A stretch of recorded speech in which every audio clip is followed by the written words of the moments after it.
Bismillah, alhamdulillah, wassalatu wassalamu ala asyrafil anbiya'i wal mursalin, nabiyuna Muhammad wa ala alihi wa sahbihi ajma'in, amma ba'd. Assalamualaikum warahmatullahi wabarakatuh. Alhamdulillah, nahuman na pod nato ang usa ka adlaw sa pagpuasa sa buwan sa Ramadan. Ug adunay usa ka hadith nga ang propeta Muhammad sallallahu alaihi wasallam nga nagpahinumdom sa atoa o gipahibalo ni propeta Muhammad sallallahu alaihi wasallam para sa atoa kining ginatawag nato nga pagpuasa. Kung unsa may angayan nato nga pagabuhaton og usa na ni nga kaning hadith nga ato ang pagahisgutan karon. Nga ingon ang propeta Muhammad sallallahu alaihi wasallam, "Man lam yada' qawla az-zur wal 'amala bih, falaysa lillahi hajatun fi an yada'a ta'amahu wa syarabah." Ang propeta Muhammad sallallahu alaihi wasallam iyang giingon nga ang tawo man lam yada' qawla az-zur, si kinsa man ang dili mubiya, wala niya gibiyaan kining qawla zur, kaning pagsulti og mga bakak, pag mga dili maayo nga mga panultihon, mga bakak, pagsulti og mga dautan, wala amalu bihi, ug ang pagbuhat niini wala niya gibiyaan, ang pagsulti, pagsulti og mga dautan, panglibak, mga bakak, unsa pa na dira nga mga kadautan, ug kining paglihok niani wala amalu bihi, falaysa lillahi hajatun. Subhanallah. Sa pagkatinuod, wala gayud nanginahanglan ang Allah subhanahu wa ta'ala fi an yada'a ta'amahu wa syarabah.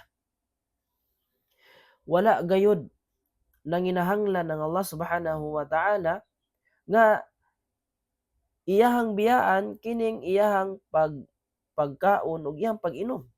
But pasabot, wala nanginahanglan si Allah subhanahu wa ta'ala nga bisan pa og nagpuasa ka dira, imong gibiyaan ang imong pagkaon, wala ka ni kaon, wala ka ni inom, pero ikaw nagasulti og mga bakak, butbuton, bakakon, nagsulti og dautan, ug iyahang gibuhat kini, mga buluhaton nga mga dili maayo. Ingon ang propeta Muhammad sallallahu alaihi wasallam, falaysa lillahi hajah, wala gayud nanginahanglan ang Allah subhanahu wa ta'ala. So gikinahanglan mga higala igsuon nga ato ang kining biyaan. Dili nato buhaton ni. Kay sayang lamang ang ato ang mga kagutom, ang atong kauhaw, pero wala day nato gibiyaan kining giingon ni propeta Muhammad sallallahu alaihi wasallam, apan masayang ang ato ang mga gipangbuhat kay wala may reward, wala may ganti gikan kang Allah subhanahu wa ta'ala. Na nadira ang pagpanglimbong, pagpangdaot, kada dautan ug batasan, tanan nga mga dili angay unta nga kinabuhi sa usa ka Muslim, sa usa ka magtotoo nga iya kining pagabuhaton. So mga higala igsuon, aron aduna tay reward gikan kang Allah subhanahu wa ta'ala, atoa kining pagalikayan aron dili masayang ang atoang pagpuasa karong bulan sa Ramadan.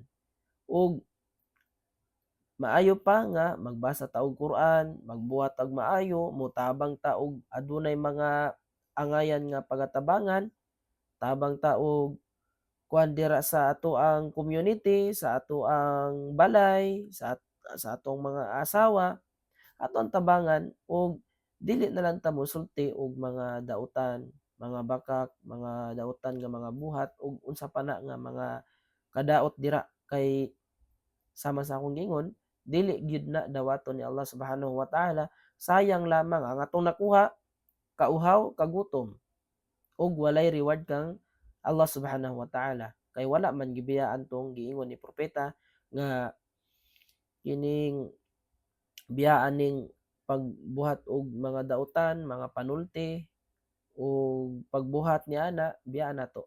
Ug ari na lamang taman mga higala igsuon, assalamu alaikum wa rahmatullahi wa barakatuh.